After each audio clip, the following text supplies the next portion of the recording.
Hi, I'm Mike with the Virginia Saltwater Sport Fishing Association. I'm here with Captain Brandon and Captain Sam. Here we're going to talk about wreck fishing with Real Fishing Charters. You may have seen them on their Facebook posts. They have a lot of success out there wreck fishing, and they're going to share with you some of their techniques that they use for their success. Now we apologize. This was supposed to be a live YouTube event, and running into technical difficulties. There's something going on with what they call the encoder software, and it's not letting me upload to YouTube. And so we're going to record the event, and we'll put it out there tomorrow. So it won't be live, but we're going to get it out there for all you guys to watch and enjoy. We apologize for that. A quick word about what we're doing within Visa. We've been doing a lot of fishing, so you haven't seen a lot of us over the summer months. So a lot of us have been out fishing, kind of enjoying the summer. So we're getting back into the swing of things. Cobia is still on our front burner. You might think it's a done deal. The South Atlantic Council made a plan to have 1 per person at 6 per boat. The main problem we still have with cobia is that we still have a very small quota, an ACL, annual catch limit, of 620,000 pounds that they've limited us to. And so we'll use that up real quickly. We will never get a whole season from Georgia through Virginia with that small quota. And so this is still part of the South Atlantic's plan, is to shut us down early, get us maybe a month or 2 of fishing and then shut us down. And that's a coastwide quota. That's not a Virginia quota. So we're still working that.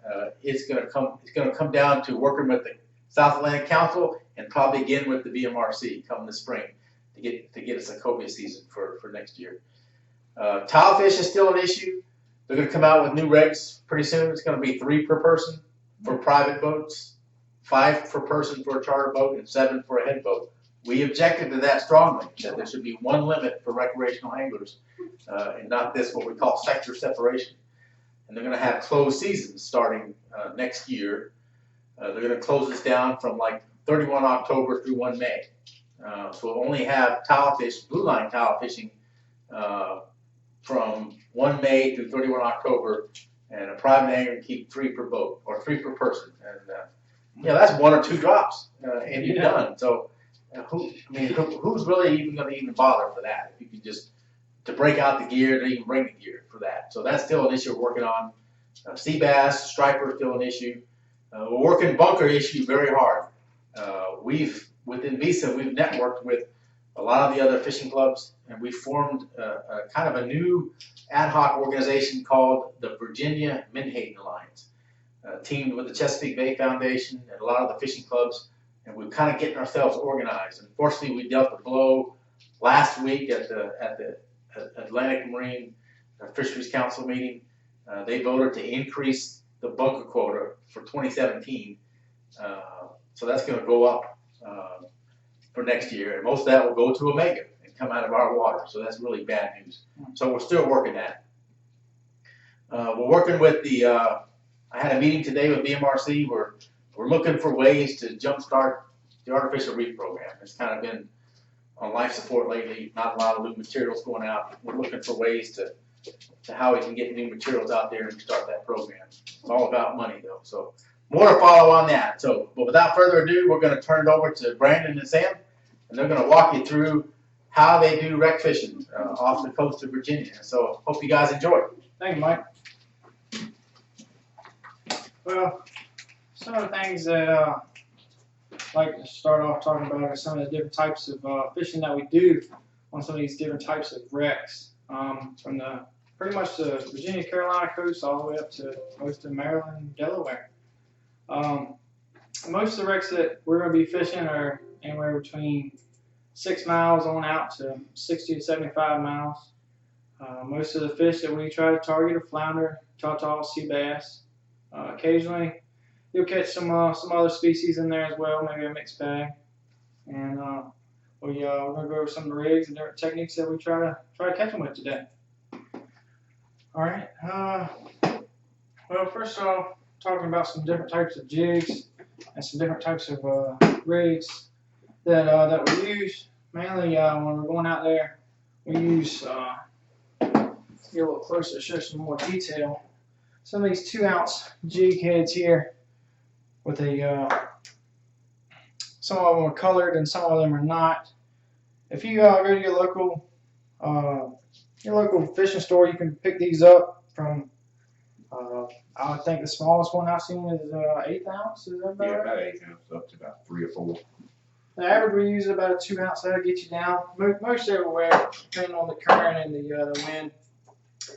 And you'll see different types of jigs that different types of people use. These jigs, we've had good luck with them. Unfortunately, these jigs, they are going to get hung in the wrecks. You're going to lose a lot of jigs. It's something you got to be really patient with and have a pretty deep wallet when it comes to these jigs. If you can find a mold and you know how to mess with a little bit of lead, that's definitely the way to go. 100%, it'll save you a lot of money. It takes a little bit of time, as long as you're cautious with it, and it'll pay off in the long run, that's for sure. And something that we do is we'll buy a jig, or we'll make a jig like this, and then we'll paint it in either a white or a chartreuse. This one that we bought, but you can dip them in different types of paint. And sometimes that's a technique that we try to focus on. And sometimes it works, sometimes it doesn't. While you're out there, it's nice to have a lot of different types of varieties. So you know, if the chartreuse is biting, everybody puts on that, or if the white's biting, or just a plain jig. And when you're using a jig, let me get that leader line there. You want to take some leader line, whatever your pound test is. Say we like to use Power Pro, but say your line Power Pro monofilament. Either way is let's just take this one for instance. This is a 40-pound. I get a little closer. A 40-pound test Power Pro line here. I have a box of it here as well. And whatever your pound test is, you want to have a little bit lighter pound test for your leader line. This one is one that we use for offshore, for dolphin and so forth. But you want to have maybe like a 30-pound leader line. Let's see, I have one around here. Let's see if I can find it. Oh, it's an old roll. I had it earlier. Let's see if I can find it. But you want to use a leader line that's, like I said, about 30, maybe 25. I wouldn't go any less than 25, because what's going to happen is you're going to take, let's say, we'll just use this one for example. You're going to take about 3 foot. That might be a little excessive. You could probably get away with 2 feet. And you're going to want to take your jig and just a regular fisherman's knot. What is the technical name of it? I'm not sure the technical name.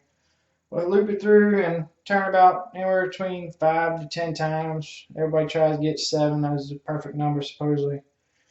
And just hook it back through the eye and pull it through either with the teeth or a pair of pliers.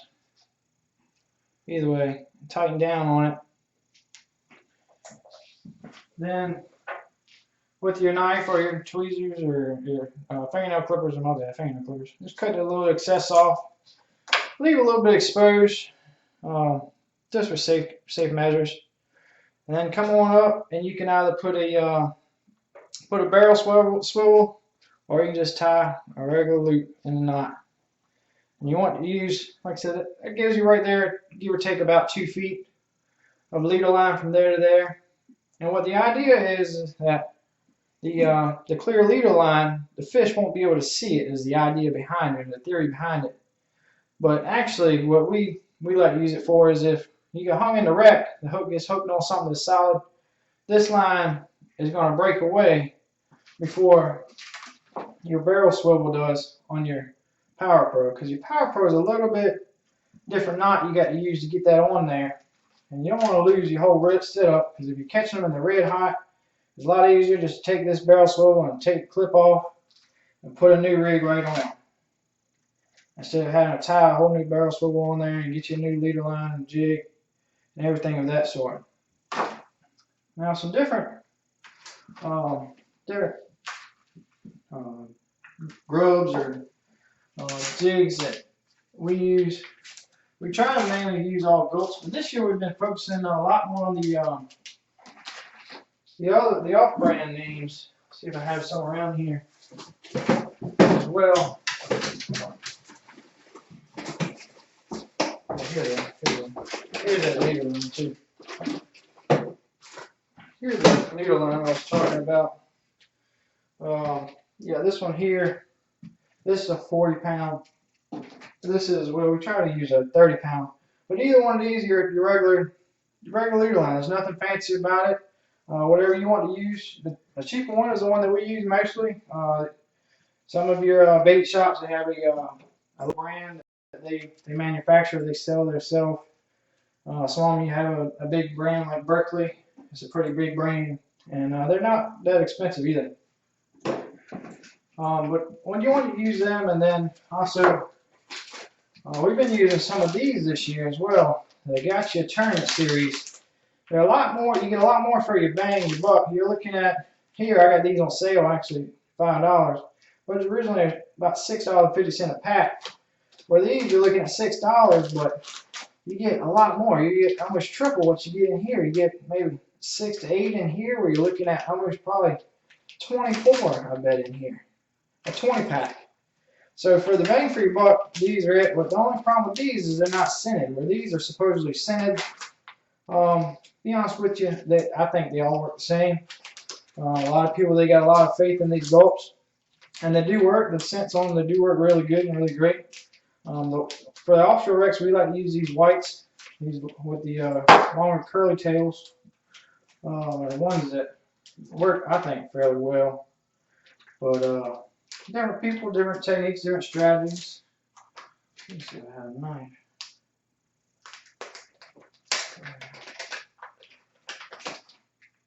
But when you take it out of the pack, see it's got a nice long tail on it. You just want to take your jig, just put it in the gulp. So it gets up on the hook pretty good. And there's a little barb right there, a little lid catch right there on your jig. You want to make sure and push it up past that pretty good, because that's what's going to kind of hold it on there. You push it on there tight, and that kind of holds it on there so it doesn't come off when that big flounder, that big sea bass hits it. And you want the hook to kind of be about midway where the tail kind of starts, but the overall gulp or the grub, either one you want to use, is about midway. So when that fish bites, the body of it, you're going to get that hook in it. And then, like I said, these other ones here are the same way. They're just not, they're not scented, and they're not as large, but they work just as well. They really do. Some of the another technique that I like to use personally myself, but a lot of people don't have confidence in, is just a standard bottom rig. Just take your standard bottom rig and buy your standard croaker hooks, is what we call them. You get them from Walmart right now, 88-cent a roll pack, or your local fishing store, wherever you'd like to go. You're looking at a rig set up right here. You get a pack of 3 from Bass Pro for, I think it's $1.70. That's less than $1 a piece for these, and then a whole pack of these for 88 cents. So when you lose one of these rigs with a sinker, you're looking at I'd say under $3 if you make your own sinkers. Whereas and these also have a lot less tendency to get hung, and you lose them. I'm facing the wrong way. And you lose them. I don't know why. You have 2 hooks. You would think the chances would be greater, but they're not. When you got a rig like this on, and you're jigging, the tendencies of that getting hung in the structure and not coming out is a lot higher than a standard bottom rig. Now with your standard bottom rig, you want to take the same concept, not the big gulps, not the big jigs, but any of these other smaller ones here. We'll try some of these. We'll try some of these jerks out here. And I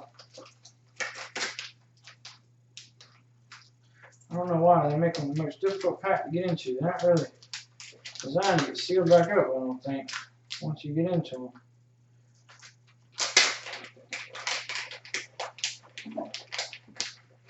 But you take your jerk shad or whatever gulp you want to use, and just the same concept with your jig.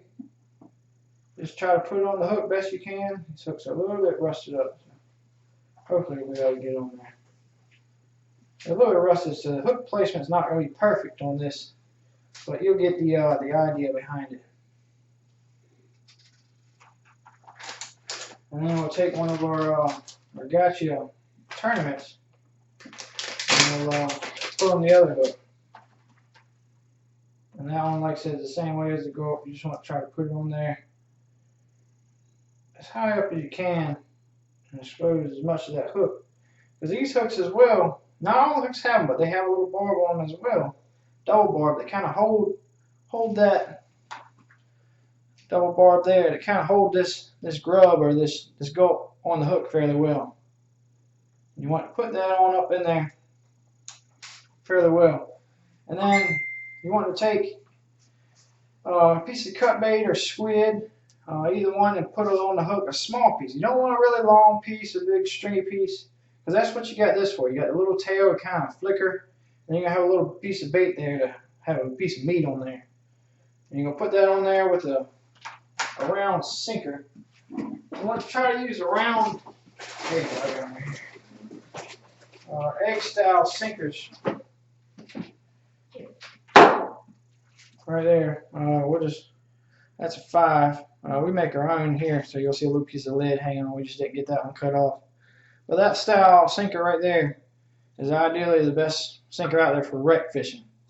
Because what happens is you'll put this on there, you'll clip it in, then you'll clip this in your barrel swivel, and you're going to sit there and bounce this off the bottom. And the idea is the sinker hits, it's a little slack, and you'll see them gulps or them jigs kind of bouncing. That's a little intimidation, a little enticing the flounder, the sea bass, whatever you're targeting, to come out there and get it. Just steadily bounce it.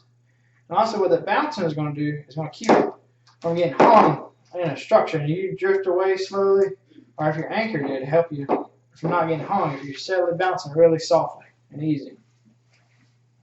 That'll be the technique behind that. And let's see.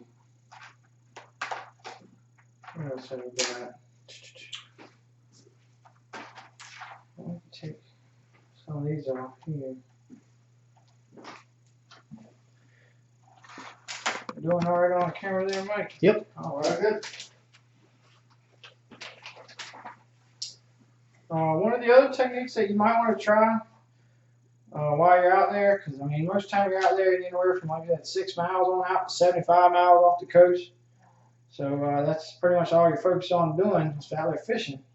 Try a couple different techniques. If the fish aren't biting, or if you're not getting what you really went out there to target, try a different color. I mean, we got a vast variety of colors here.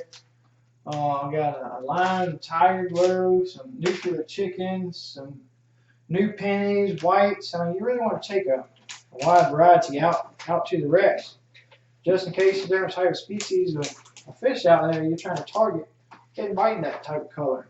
Something else you can also do is take the same bottom rig setup with a short piece of cut bait. I would say probably about 1.5 inches, maybe 3 inches, 1.5 inches, 3 inches long. And just put it on the hook with a bare hook and a bare piece of cut bait. You can try the same technique for the jig as well. Just take the gulp off or the jig off. Take the gulp off or the grub off, and then just put a bare piece on there with the gulp or with the jig. You want to put a longer piece on that. You want to put anywhere from a 3 to maybe a 6-inch piece on that if you're going bare hook.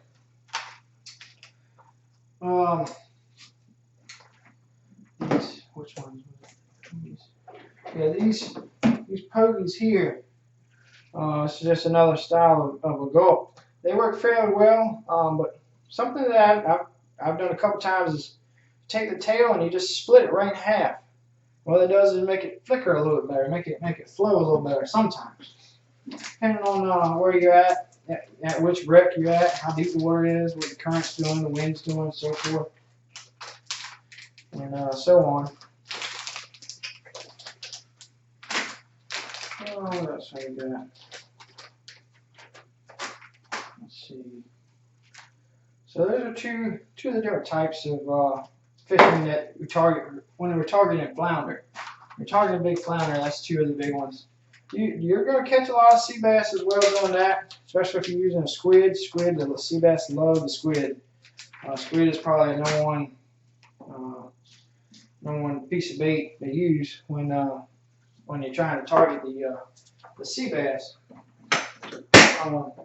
Now, once you catch a legal flounder and on the wrecks, and you got a confidence that you're going to catch a few more, what the best thing to do would be to take that legal flounder that you caught, and you cut the belly out of it, the white side, and keep the carcass on the boat, keep the brown side in the boat.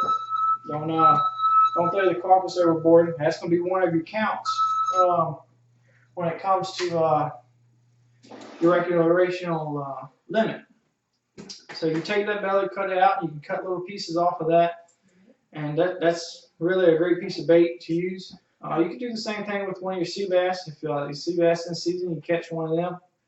Take the same thing, cut either side of him off, like you're gonna fillet him and eat him, and cut just little pieces of cut bait out of him. Leave the carcass in the boat because that's gonna be one of your counts on your recreational fish limit. And use that. That works really well. And it kind of deters the sea bass a little bit. If the sea bass are really eating your bait up with the squid, that really kind of targets more on the flounder. What else have we got? Well, let me show a couple of the reels we use. Yeah. If you're gonna use a jig, you're gonna be jig fishing. Basically you want we call it a jigging rod and a spin reel, because the jig, they won't go to the bottom real fast with a bait caster. More or less, you use more weight for that. You only be using 2 ounces of weight with a jigging rod, and so we use a spinning reel, a good spinning reel. And like I say, most times we put about 30-pound Power Pro on the reels. Make sure your spool's really full, because the line will flow off the reel. Sometimes we'll wax the reel with call racks or wax the spool so the line flows off really fast and it gets to the bottom faster. And as soon as you get to the bottom, you want to be able to feel yourself on the bottom, because you want to be on the bottom, but you don't want to be dragged across the bottom. So if you're not, a really good rod helps a lot to give you the feel that you need, because you really need to be sensitive, not more or less feel the fish. The fish will be obvious when he bites, but you don't want to be dragging your rig through the bottom so you will be hung twice as much. So use a good spinning rod for the jigging, bucktails, anything like that. Now, once you go to the bottom rig fishing, or just a bait caster rod, a good bait caster rod, same. We use you put about 40 on the bait caster rod. Sometimes using a little more weight. Sometimes the rigs, depending on the wreck. Some of the wrecks with no current, we use about 4 or 5 ounces of weight. But when you get to some of the currents that have a lot of current, have a lot of current, sometimes I use 10, 12 ounces of weight. So you need a lot stiffer rod. And a lot, of course, that current to the bottom. You have more weight to get to the bottom quicker. The reason we use bait casters. And like he said, the bait really doesn't matter what fish you catch. Also, just keep in mind it's got to be a legal fish you cut up. Really doesn't matter what kind of fish it is. Some of the bluefish stuff seems good. It's a lot softer, so you'll give it a couple strikes. Obviously, flounder and sea bass seem to be the best fish we use. Croaker works good. Anything just kind of a firm fish cut up. Really, that's a good bait. And when you're on the wreck, positioning on the wreck is one of the most important things to wreck fishing. I mean, you can be on one side of the wreck and not catching nothing at all, and you can move 10 to 20 feet and you can be catching them. If you anchor on the wreck, you might anchor 2-3 times to get a position on the wreck that you will catch fish. So don't get discouraged when you pull it to the wreck, you throw the anchor out and pull it there, you don't catch nothing. So don't either let more line out on your anchor rope, pull more line in, that position your boat different. And when the tide changes, it's going to position you different on the wreck. So if all of a sudden you're catching them, next thing you know, you're not catching nothing. If you look at your GPS, you probably done moved, off the wreck. You're not on the wreck. You think you're off, you're not. And so position is the most important thing on the wreck. Sometimes, we found that a lot of the fish, most of the flounder, are not on the wreck. They're more or less right behind the wrecks. So as your wrecks, 50, 60 foot deep and drops off to, 10 feet. Most times the wreck's 8 to 10 feet tall. Don't fish right on top of the structure because you will definitely get hung up a lot. So try to pull up, if you're drifting it, pull it right up to it and watch it, let everybody drop. As soon as you get past the thing, you try to, you can either, we keep the boat in gear on some of the wrecks that don't have a lot of current. You try to hold you right close on the wreck and stay on the wreck as long as you can around the edges of them. And, when you pull it to the wreck, some of them are bigger than others. Try different sides. Sometimes they're on the upside, sometimes on the downside, sometimes they're 200 feet off. But most times we try to stay within 200 feet of the wrecks. If you're more than 200 feet of the wrecks, you're not wreck fishing. And you won't get hung. Just don't. You just can't get discouraged from that. And sometimes if you get, a good driver on the boat to keep the boat, if you're not anchored, if you're driving, anchoring is probably the best way to keep from getting hung up because you're not moving at all. So you just got to more or less tend to whatever structure's underneath you at the time. You can be fishing that, you're hung in this spot, move around a little bit. But a lot of the boats we don't anchor on them, we just drift them. And when you're drifting, obviously you move, the boat's moving, you're moving, so you're going to tend to get hung. And the jigging, is overrated. I mean, a lot of people, think you jigging, that you got to jig. You don't have to jig your rod. The jigging is a term, I think, some people probably disagree with you. Because just jig it just lightly, just enough you maintain in contact with the bottom, but don't drag it across the bottom. You just drop it in there and drag it, your boat cut it off because it'll be gone. And like I said, the flounder, once you get to catching a fish, you can tell the difference between a experienced angler can tell the difference between a flounder bite and mostly any other fish. The flounder, most times, is going to hit it and they're going to grab it and hold it and just bump a couple times. And then you don't have to be, as soon as a fish grabs it, you don't have, if you just yank it right away, you'll get it out of, where'd that go over here? That jig. You remember the jig he had on here, it's this long. So when the flounder first grabs it, he's going to have the tail. So you don't want to be too quick on the trigger to set it. So the flounder's coming up there and you bounce and bounce, he grabs this, and you pop.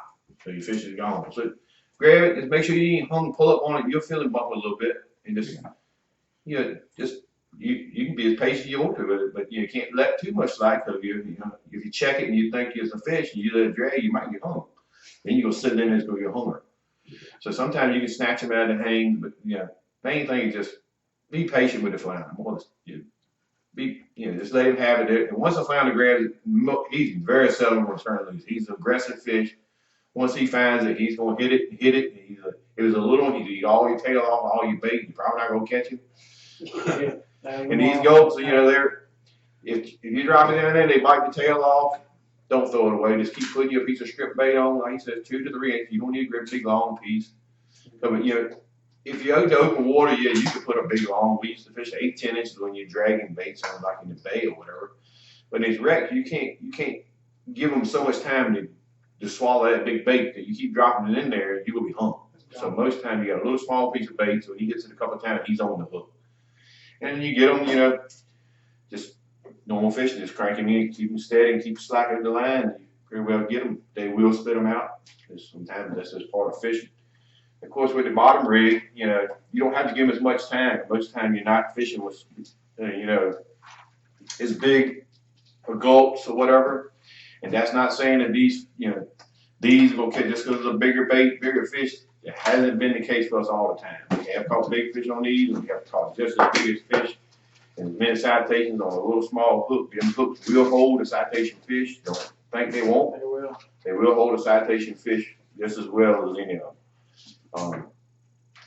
Like I said, we have real good luck with those. Some days, I can't explain why. Some days you go out there and the jigs is about all you can catch them on. They won't hit the bottom rigs at all. Then different parts of the day. And later on that day, they'll be hitting the bottom rigs. So we usually keep a variety of rigs on.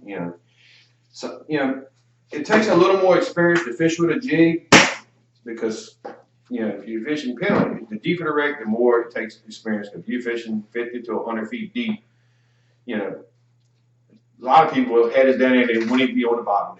You be catching fish, everybody on a boat, you catching fish, there's one guy, he's not catching nothing.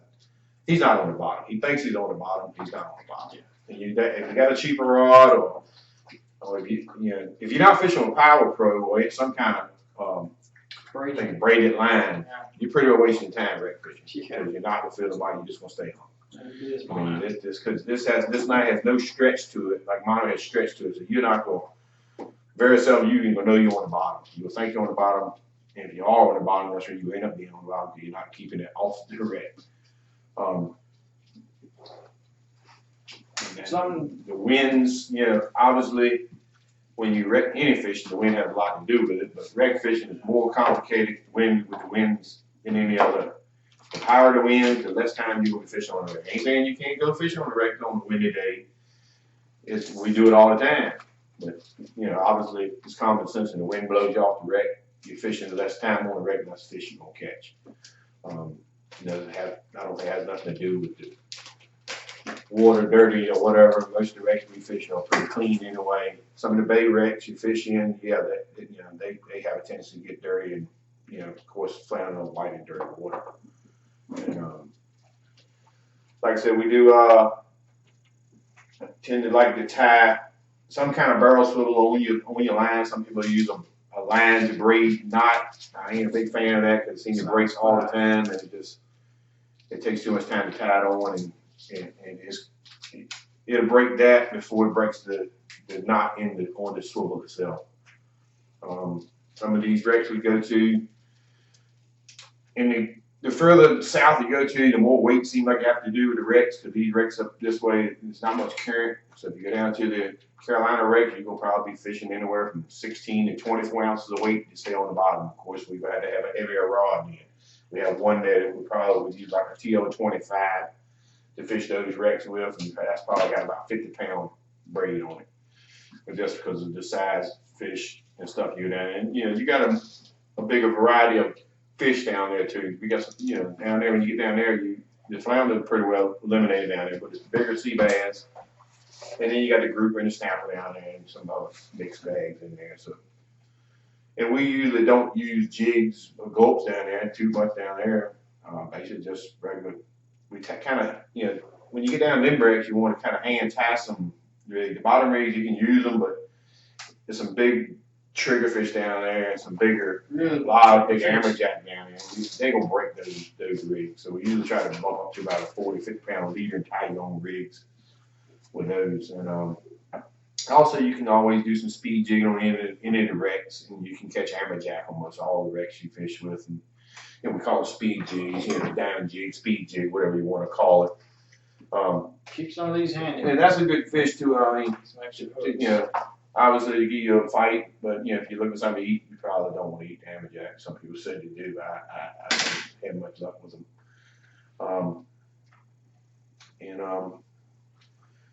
I reckon just be safe out there when you get on the wrecks. If you're going that far offshore, make sure you got all your safety equipment that you need on the boat. I mean, you're a long ways out there. There's some first aid stuff, and be careful with these sea bass.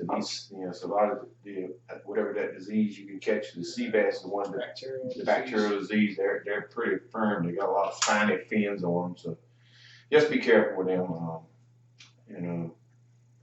I want to throw a little more emphasis here on what he was saying with the back to the flounders. If you're using this bottom rig setup, I found some small ones here. You want to use something more like that. A shorter one, a shrimp, fine, any type of pokey, a shorter one for these shorter hooks. But I got to throw a lot of emphasis on what he was saying is the dragging. If that rig, whether it be the bottom rig or the jig, is dragging on the bottom, your tendency to get hung is really high. You really need to be constantly bouncing it. Not very fast. You don't have to jerk, just a constant off the bottom. That's going to be a key or essential part in catching the flounder on these wrecks, and also not getting hung up. Some of the different types, in order to actually preserve some of these, what we found at your local fishing store are these ammo style. They make them in different colors, a marine style ammo can. You can get a regular style ammo can. The only difference between these that I found and these Marines is that on the inside of these, you don't have a rubber seal that seals it, keeps all the water out. Where on these Marines, you'll see that there's a rubber seal around here that keeps a watertight seal. Because what's going to happen, you're going to get out there and be in the heat of the moment. You're going to be catching fish, and then you're going to get hung. And you're going to just get in your regular tackle box. Say you have a regular tackle box, kind of like we have here. And you just get in there and you start grabbing stuff and throwing it out. You close it, somehow it gets open again, or you leave it open. And then before you know it, you take a big wave over the side, or you bring a big fish over, a little bit of salt water gets in there. And then before too long, those hooks that you have in there from a nice white brand new pack like this starts to get a little rust color in it from the staple in the top, and then from the hooks as well, and they start to rust. And then your 88-cent pack of hooks that you bought, 10 of them are all done after 2 weeks of being in the tackle box. So I highly recommend one of these watertight ammo cans for your tackle when you are fishing.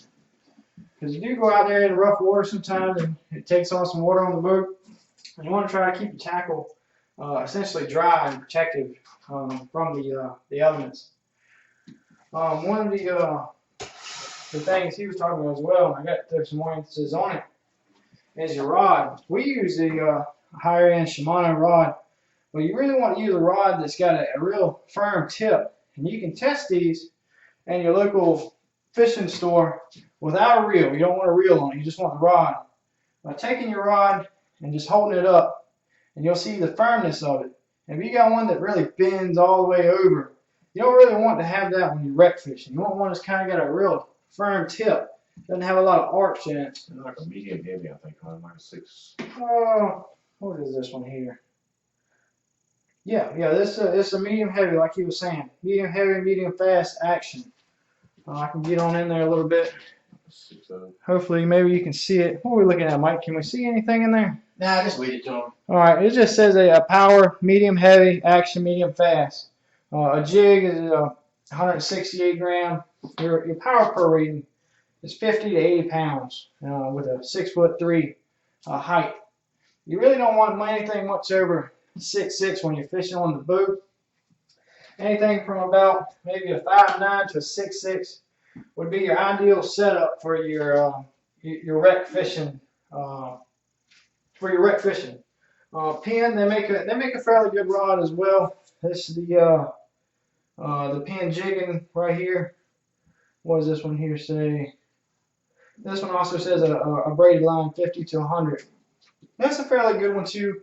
I've been switching Shimano. That's my personal preference.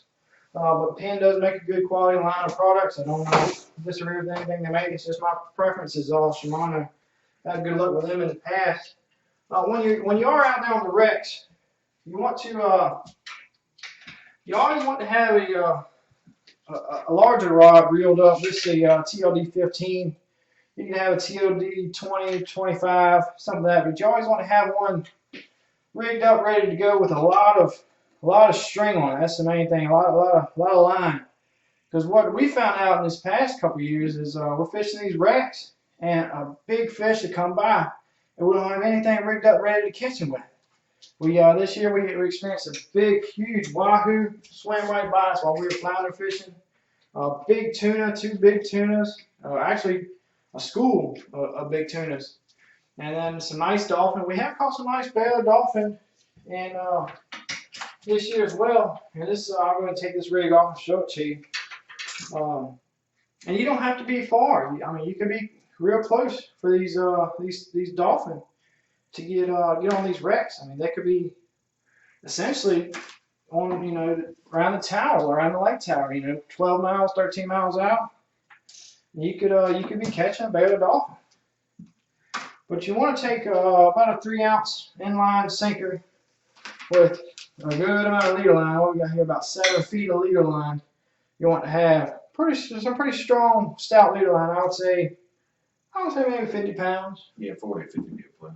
And then just a smaller hook. Not smaller, but smaller than your average big gaffer dolphin hook. And you just want to have this on the reel, already clipped in, ready to go. I mean, so where you can just grab it. If you got a T-top, you can grab it there. If you got a express style or a maybe a boat that has a little bit different setup with the your rods, somewhere close where you can essentially grab it real quick, put you a piece of bait on there, whether it be a big hunk of squid or a big piece of cut bait, something essentially that the fish that swim by, you can throw it in front of his face and pull it by real quick, and he's going to grab it. Because one of the worst things to do is be out there and you see this big fish, and at the time you're not catching anything, or you see him and that's all you want to come out there and catch was that big fish, and you don't have anything ready to catch him with.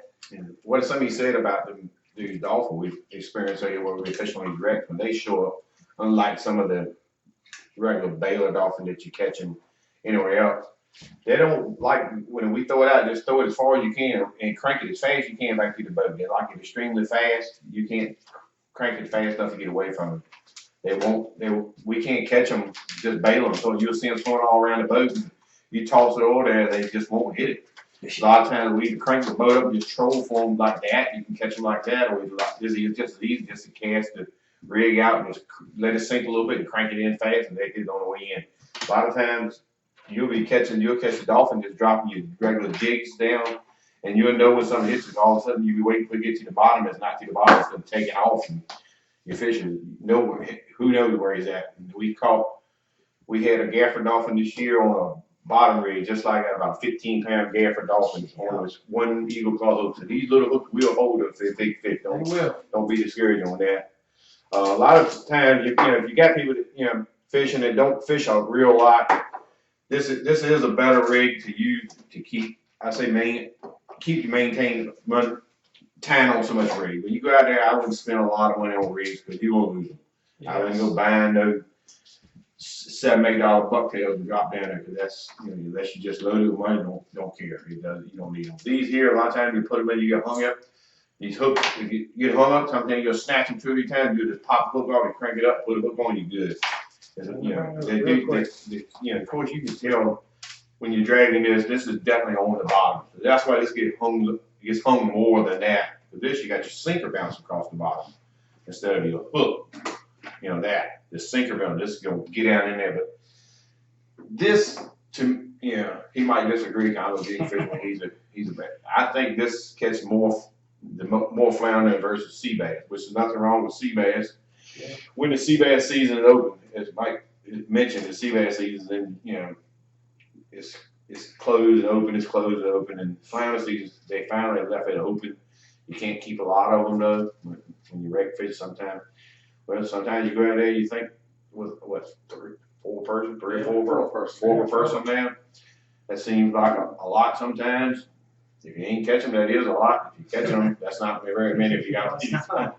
So, a lot of times these fish, most of the wrecks we fish, you pull them in, you don't have to worry about them.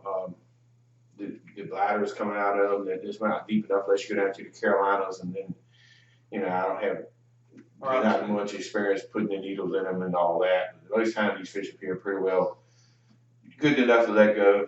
You get your limit or whatever, go ahead and, basically you want to keep fishing, turn them loose, that's fine.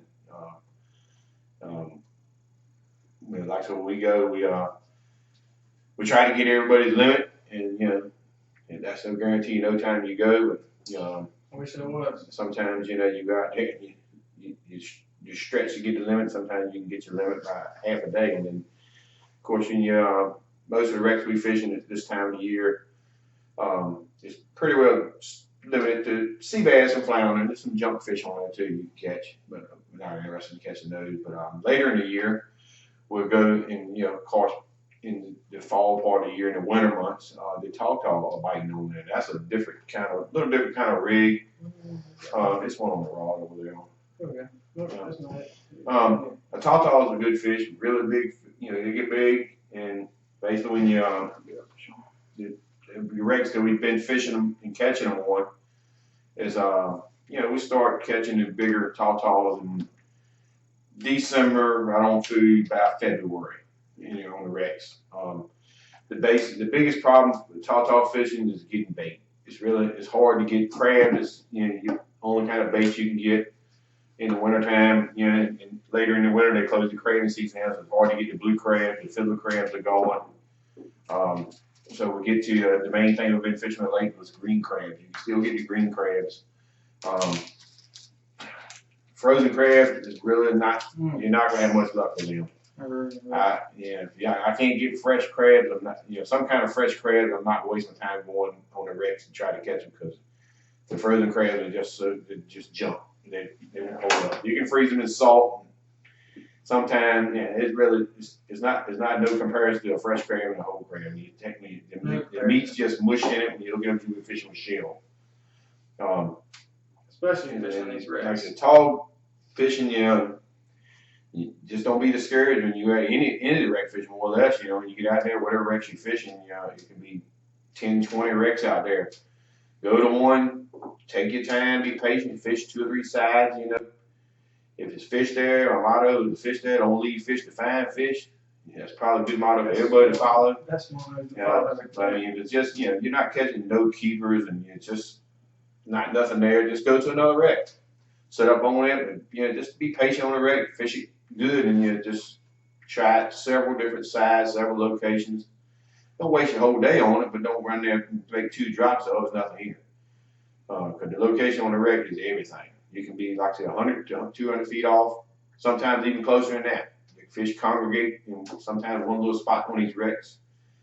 That's what they're there for. They're on the wrecks for the bait fish. So there's no need to be fishing 500 yards off the wreck. And then typically you can drag a few fish off there. But you need to be on the wreck. I can't express that enough. That's the main thing about wreck fishing, is being location on the wreck and trying to stay unhung. Because if you're hung up, you're not fishing. So we don't, and then I wouldn't waste a lot of money on expensive tackle. Try to tie all your own tackle. That's the best. And pull your own sinker. The way you go wreck fish is no secret. It's expensive. Wreck fishing is expensive. You're going to lose a lot of tackle. And it's going to get discouraging. And sometimes your tower rig take you 10, 5 minutes tower rig. As soon as you hit the bottom, you're hung and you're going to be so frustrated. You just got to pull through that and just try to get your mess together and don't give up on it. Don't give up on it. You're going to catch some nice fish, and we really enjoy the wreck fishing. We do some regular bait fishing too. We're not going to get into that because that's not the topic of today. But that's really all I can help you on is bait.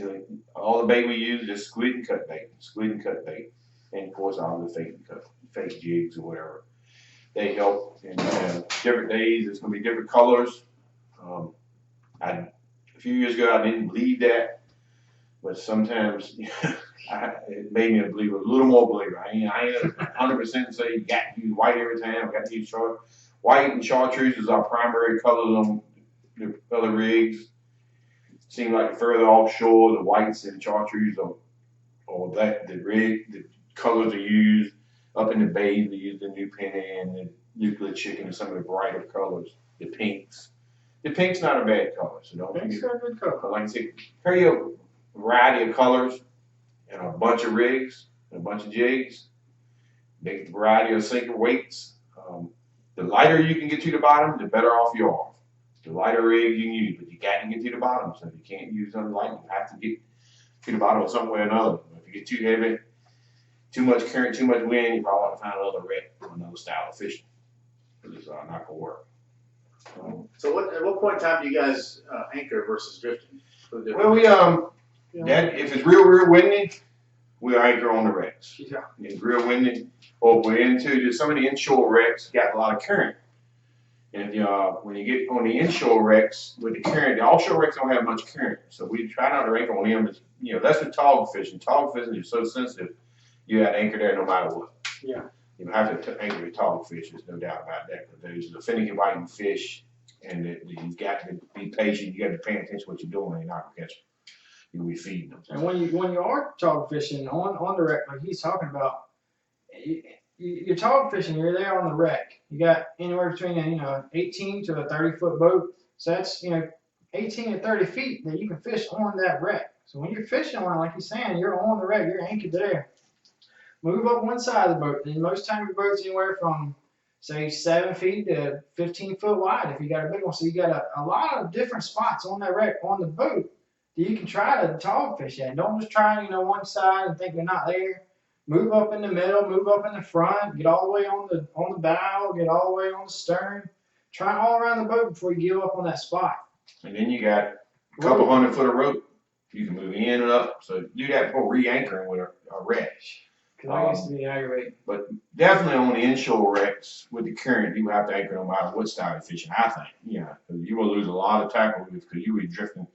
The current's running 4 to 7 mile an hour. You will be drifting across there and you ain't gonna stay on no time. So I would anchor on the wreck, inshore wrecks all the time. The offshore wrecks, if you're tog fishing, definitely anchor. No matter what wreck you're on tog fishing, you're gonna be anchoring. Okay. If the wind's real windy and you just want to anchor just because you're not staying on the wreck that much. Or if you just get tired of driving the boat and want to sit down and fish peacefully, just throw the anchor up and just anchor fish. The togs are real, I'd say position sensitive. You can be 3 foot off on a tog, on 2 foot, don't find a hole they're in, you're not going to catch them. But the flounder are a little more scattered, so I don't think you have to be that close, although it may be at times. But that's one where we use the wreck anchor. We use make one. This is similar. This is not exact one we use sometimes. But it's just a rebar welded together and 3 to 7 different prongs. 3/8 rebar is probably plenty the size of your boat in a loop, and you want to have about a 6 foot piece of chain on it, and then tie your rope to it, and throw it over there, and you just go up on the wreck and just find the wreck. Once you get anchored on it, tie it up, and if it's once you finish anchoring it, you can pull up. And sometimes you pull up tight as you can, and you jerk a couple times, it won't do it, but if you don't, you got to wrap the rope around the cleat of your boat, just power it out, and it'll bend that rebar and pull itself out most of the time. Don't make it on too big a rebar, because it's not going to bend. It's not going to bend. You're going to end up breaking your rope or something else. And a lot of wreck anchors are made with the hooks in the front and the back. And some people pull the chain up in the front. This one doesn't make it. A lot of times they have a hook here too. A lot of people will hook their chain on there and run the chain here and put a zip tie around it. It's be hooked here and they run the chain back in. I'm telling you wrong. And put a zip tie here, and that zip tie will hold unless your boat. If you get a real big boat, you're probably not gonna be able to do that. But a smaller boat, you can do that. And that way, when you snatch, you'll break the zip tie and the chain will pull out, and it'll pull it out backwards. And that's a good design. I don't particularly like that because the size of the boat we have, it breaks the zip tie too often. So I just don't deal with that. So once you get anchored, it's frustrating anchoring sometimes. So don't be patient when you're anchoring. But you might throw it 5, 6, 7, 8 times, and you're gonna miss the wreck. And these wrecks they sound huge, but 50 to 100 feet. 200 feet sounds big. When you're in the middle of the open water, it's not very big.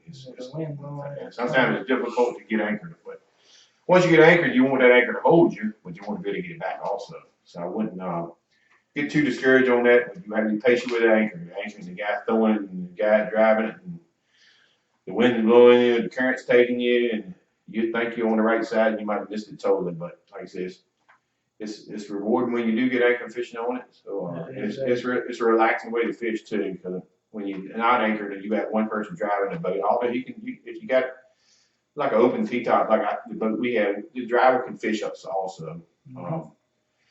Most time the driver fishes with a bottom rig, because the jig you really need to be concentrating on what you're doing, feeling the bottom. Like I'm saying, feeling the bottom. You're trying to drive and you in and out of gear. And, you got one hand on the rod, you're not going to know whether this thing is on the bottom or not. And, keeping it on the bottom is the key. Not in the bottom, but on the bottom. And positioning on the wreck is real important. And a lot of patience and a lot of tackle. And I don't know anything else to add. All right. Well, we really appreciate you guys, Brandon. Thank you, Mike. And Sam, for all the information. Right.